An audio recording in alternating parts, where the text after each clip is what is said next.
मला असं वाटतं पर्सनली, डेफिनेटली मी टेक्नॉलॉजी बॅकग्राऊंडचा आहे, पण अजून एक गोष्ट जी मराठी माणसांनी छोटा बिझनेस असू दे इम्प्लिमेंट केली पाहिजे, इन्व्हेस्ट केली पाहिजे, ती म्हणजे टेक्नॉलॉजी. म्हणजे जर आपण एखादं दुकान चालू करतोय तर सॉफ्टवेअरमध्ये इन्व्हेस्ट केली पाहिजे. बिझनेस प्लॅनमध्ये त्याचा खर्च ऑलरेडी पाहिजे. तुम्हाला एक सोपं उदाहरण देतो. आज बरेच वर्षानंतर चितळेंनी ठरवलं की आपल्याला फ्रँचायझी द्यायची आहे, राईट. पण आता विचार करा, चितळेंना आधी जेव्हा डेक्कनमध्ये त्यांचं स्टोअर होतं त्यांना सगळं माहिती होतं, त्यांना कस्टमर त्यांचा सगळं माहिती होतं, काय खरेदी घेतो, काय प्रॉडक्ट कुठला चालतो. पण लेट्स से आता त्यांनी एक बानेरमध्ये स्टोअर ओपन केलंय, फ्रँचायझी दिली आहे, हडपसरमध्ये दिली आहे, वेगवेगळे कस्टमर बेस आहे, वेगवेगळे डेमोग्राफीची लोक तिथे राहतात, त्यांना कसं करणार. पण त्यांनी राईट टेक्नॉलॉजीमध्ये इन्व्हेस्ट केली. त्यांना एका जागी बसून आज कळतं की बानेरमध्ये माझे कुठले प्रॉडक्ट चालतात, हडपसरमध्ये कुठले प्रॉडक्ट चालतात, माझे कात्रजमध्ये कुठले प्रॉडक्ट चालतात. ह्याच्यावरून ते राईट डिसिजन घेतात. फक्त आणि फक्त हे टेक्नॉलॉजीमुळे पॉसिबल झालं. याच्यावरून ते राईट डिसिजन घेतात की मला किती प्रोडक्शन करायचंय आणि कुठल्या प्रॉडक्टचं किती प्रोडक्शन करायचंय. तर मी म्हणेल की मराठी माणसांनी चितळेंसारखं टेक्नॉलॉजी, छोट्या छोट्या गोष्टी असू दे. मला आठवतं माझ्या एका मित्राने 20 वर्षापूर्वी सॉफ्टवेअर बनवलं होतं, जेव्हा सॉफ्टवेअर मार्केटमध्ये नव्हतं. पण अशी विचारधारणा आपल्याला मराठी माणसांना घ्यायला लागणार आहे, तरच आपण बिझनेस स्केल करू शकतो. दुसरं उदाहरण,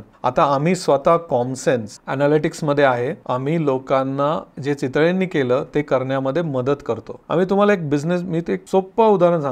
तनिष्क हे टाटाचं मंगळसूत्र आणि ज्वेलरीचं स्टोअर आहे, ऑल ओव्हर इंडियामध्ये आहे. त्यांना ते काय करायच्या आधी, आम्ही अनालिसिस द्यायच्या आधी ते 100 मंगळसूत्र चेन्नईमध्ये, 100 मंगळसूत्र पुण्यामधल्या स्टोअरमध्ये, 100 अंगठ्या तिकडे, असे ते डिस्ट्रीब्यूट करायचे इव्हनली. म्हणजे मॅन्युफॅक्चर झाल्या अंगठ्या तर सगळीकडे जायच्या, इयरिंग्स सगळीकडे जायच्या, राईट. जेव्हा त्यांना कळालं की मे महिन्यामध्ये महाराष्ट्रामध्ये 100 नाही, इथं 1000 लागतात, 100 दिल्यावर इथं आपण आउट ऑफ स्टॉक जातो आणि त्याच वेळेस दिवाळीमध्ये चेन्नईमध्ये जास्त लागतात, हे त्यांना फक्त आणि फक्त टेक्नॉलॉजी देऊ शकली. त्यावेळेस त्यांचा बिझनेस, आय डोंट रिमेंबर, पण त्यांचा बिझनेस ग्रो झाला. आणि मेन म्हणजे त्यांचं वेस्टेज, डेड स्टॉक वेस्टेज इतकं सेव्ह झालं काय. तर ही सगळं पॉसिबल आहे ओनली अँड ओनली बिकॉज जर तुम्ही टेक्नॉलॉजी इम्प्लिमेंट. काय एवढ्या मोठ्या लेवलला जायची गरज नाही. छोटे छोटे सॉफ्टवेअर्स आहेत, छोट्या छोट्या गोष्टी आहेत, पण तुम्ही इम्प्लिमेंट करा, विकत घ्या आणि ते नक्की वापरा. त्याचा नक्की तुम्हाला फायदा होईल.